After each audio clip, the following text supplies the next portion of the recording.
Hello everyone, hope you are all doing good. Today we are going to discuss about the further accessories of the trial box, right? So let's move on.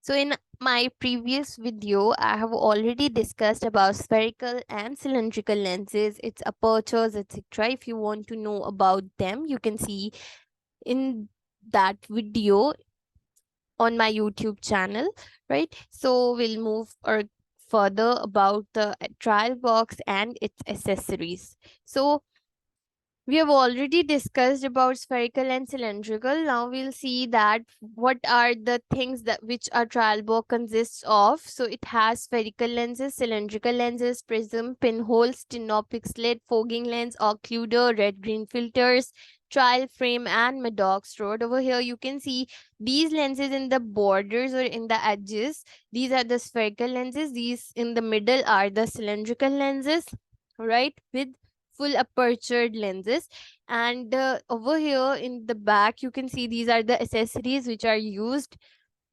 and this is a trial frame, right? So any lens which we are going to use in under examination or in examination, we'll put it or place in it in the trial frame, right? So let's move on. And the second thing, that occluder is used to occlude an eye, right? It doesn't have any further use. Any patient which comes in an IOPD or for the refraction, what we used to do, that we any test that is performed monocularly or with which is not binocular test, right? So we used to occlude an eye, and this occluder is used to block the vision from that eye, right? So prisms are, what are prisms? So they have a base and an apex. The apex is the thinnest area. In the back you can see over here, this is the thinnest area, and this is the thickest area. It is used for squint assessment and for estimating the degree of deviation. In my strabismus video, I have told you about how it is used to estimate the degree of deviation. What is the use of prism? In Hirschberg test, it is most probably used. So you can see that video if you have any query regarding this topic, right? So further we'll move. What are the types of the prisms? There are two types of prisms. One is therapeutic and one is exercising prisms. So therapeutic prisms are used in case of nerve or muscle damage or palsy. So if there is a patient that has any muscle palsy, or there he has any nerve palsy, and due to which he has squint, right? So due to which these muscle palsy or due to the nerve palsy he has a squint, so we will give him therapeutic prisms. And what is the rule of the therapeutic prism? We use apex towards the anomaly, right? So I'll explain you over here. You can see that a patient is with esotropia, and you can say it is esotropia due to the muscle or a nerve palsy. So we'll give apex towards the anomaly. Over here you can see it's apex, and anomaly is esotropia. It means that it's inward, so the apex will be inward. So it will be also known as base out prisms. And in the case 2, you can see that there is an exotropia, or anomaly is in the outward direction. So apex will be always towards the anomaly. So we'll consider it apex toward anomaly and the base in prisms, right? So this is therapeutic prisms. Basically, what happens over here is that there is a nerve palsy. So in these cases, the squint is like there is degree of deviation changes, and patient can have difficulty in viewing objects. In this case, we cannot help him to strengthen the muscle or the nerve, or he can get his his VL axis can be aligned. In this case, we cannot align the VL axis. So that is why what we do, we can just give him a therapy that he can use prisms and see clearly objects, right? So over here we can just use apex towards anomaly. While in the exercising prism, what happens that it is used in the case of muscle weakness. If a patient comes to you with convergence insufficiency or any other problem which is related to muscle weakness, right, you can give him exercising prisms which will help him, which will force the eyes to align and focus, right. So patient will forcefully try to align his real axis or straighten his eyes. So these prisms are used for strengthening of the muscle so that patient can align his real axis. So over here the rule is based towards the anomaly, that you have to use base always towards the anomaly. So over here exercising prisms, you can see that a patient is with esotropia and it's invert, so it's exercising prism. So patient, what will patient do, he'll try to because it's exercising prism, so he'll try to align his real axis, right. So he'll try to move his eyes from inward to outward direction. So we can say it's a base in prism. In the case 2, you can see that patient is with exotropia. So anomaly is in the opposite direction, outward direction. So base is towards the anomaly. So it is base out prisms. It will help this eye to move inward. Now, basically, what we use in normal condition is apex towards anomaly. We don't consider that if it's nerve palsy or any palsy, we just randomly have learned a rule to use apex towards anomaly, right? So now moving on to the further pinhole accessory, it has width of 1 or 1.2 millimeter. This hole is of 1 or 1.2 millimeter width. This pinhole works for the central rays, right? It focuses the central rays onto the macula or the fovea and blocks all the peripheral rays, right. So first step in the refraction to do. So what will happen if you will do pinhole before the further examination or further phenomena? What will happen if you do a pinhole of a patient? Three types of result you will obtain three types of result. Now what are these? If you will do pinhole for a patient, if a patient comes to you, you just have started doing pinhole, what will be the results, right? If a visual acuity of a patient is worse, like you have uh, first of all you have done the visual acuity without any correction or without pinhole, you have seen that patient's visual acuity is 6 by 36, right? You have observed that without correction or without any equipment, we have checked the patient's real acuity and it's 6 by 36, and you did pinhole, right? So now with the pinhole, the patient's real acuity turned into 6 by 60. It means that real acuity is worsened, right? It get worse after the pinhole, right? So it means that patient is having any macular pathology. What happens in the macular pathology, because we know that we are only focusing the central rays onto the macula. So if the visual acuity is getting worse, it means there is any pathology in the macula. So you will not waste your time on further assessing or examination. You just recommend him to go and check his macula, retina for the test for the retina.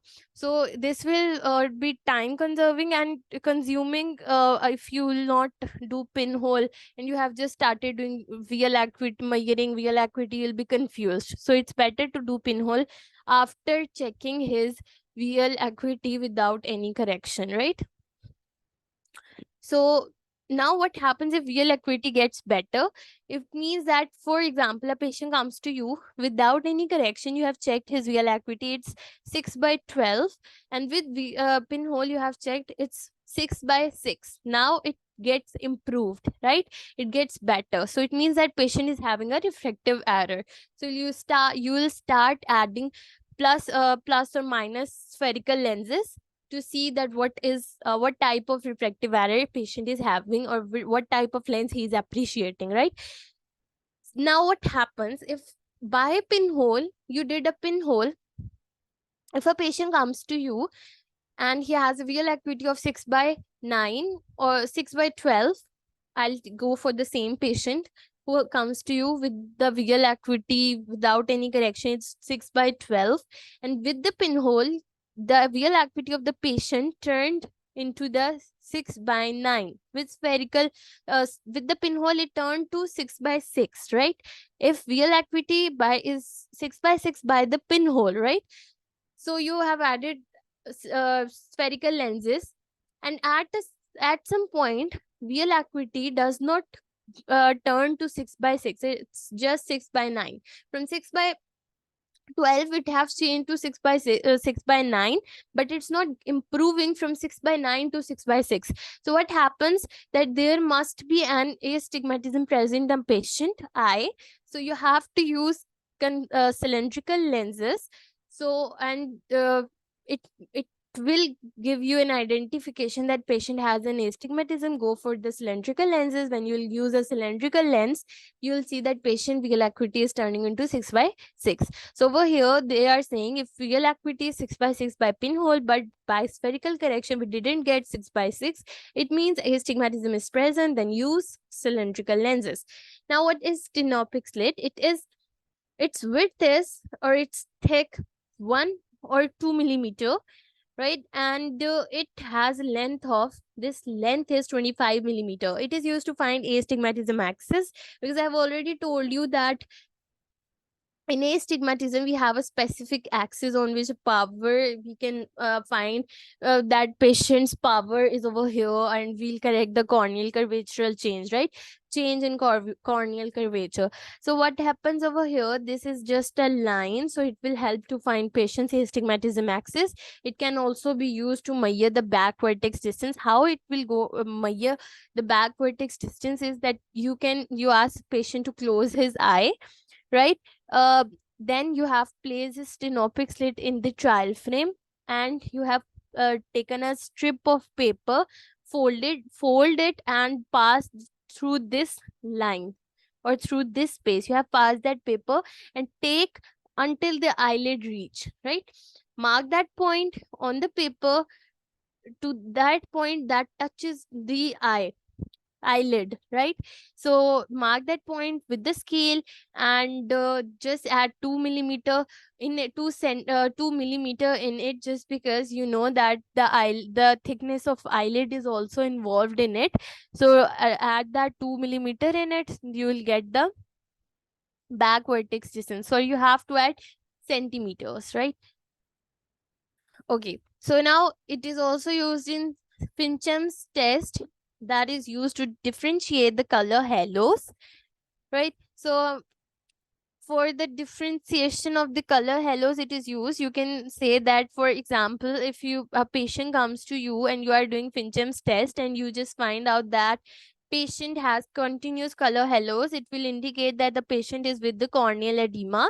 And if a patient with the break color halos is to has come to you with the complaint of break color halos, you will just know that if it's a patient with the immature cataract. So uh, in these purposes the stenopic slit is used. We'll discuss all of them individually and clearly, and I'll tell you about backward existence also again in a very detailed manner. So it's just an overview about all the accessories and their uses, right?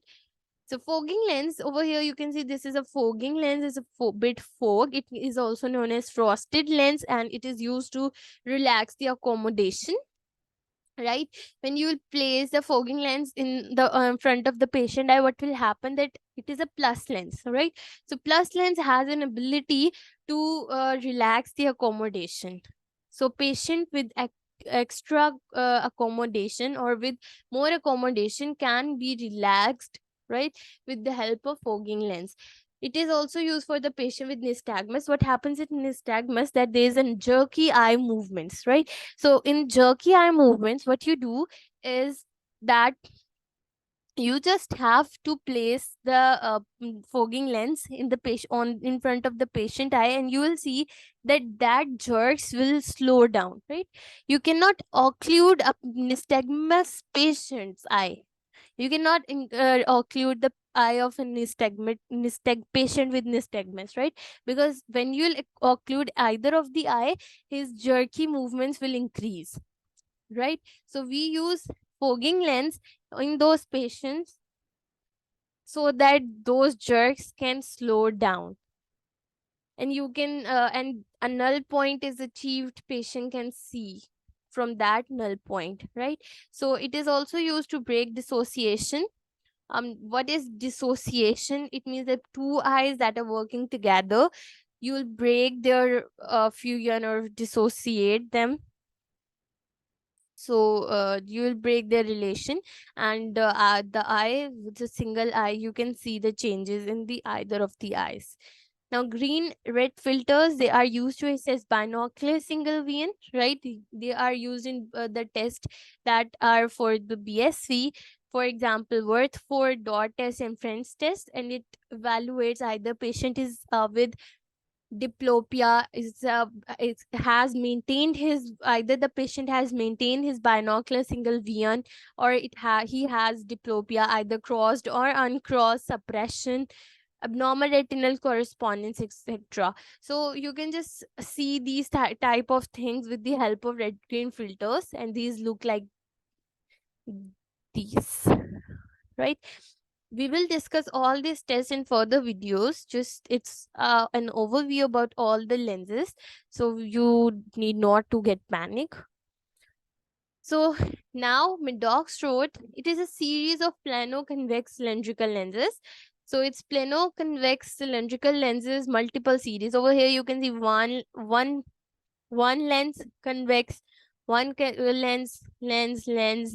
It's a series of lenses which are plano-convex, and these are cylindrical lenses, right?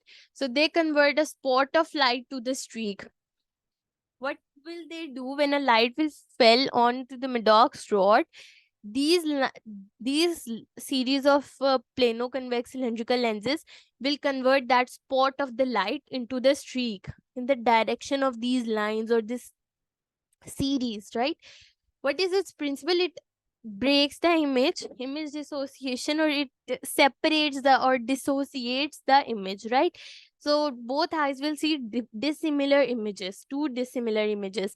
The eye with Maddox rod will see a streak image or a line, or eye, or an eye without the Maddox rod will see the dot image. So both will see different images. It is used to assess 4 years. Basically, it is for 4 years for the hidden squint, right? So any patient with latent squint or 4 years can be assessed with the help of Maddox rod, and we can also find that what type of 4 year she is having, and it can be done for distance as well as near. Distance for distant 4 years, you can use distance of 6 meters, and for near 4 years, to check near 4 years, you can do it at the distance of 33 centimeters, right? So this was all about accessories of the trial box, right? So any explanation you didn't get or anything you are confused about, you can ask in the comment section. Thank you for watching the video.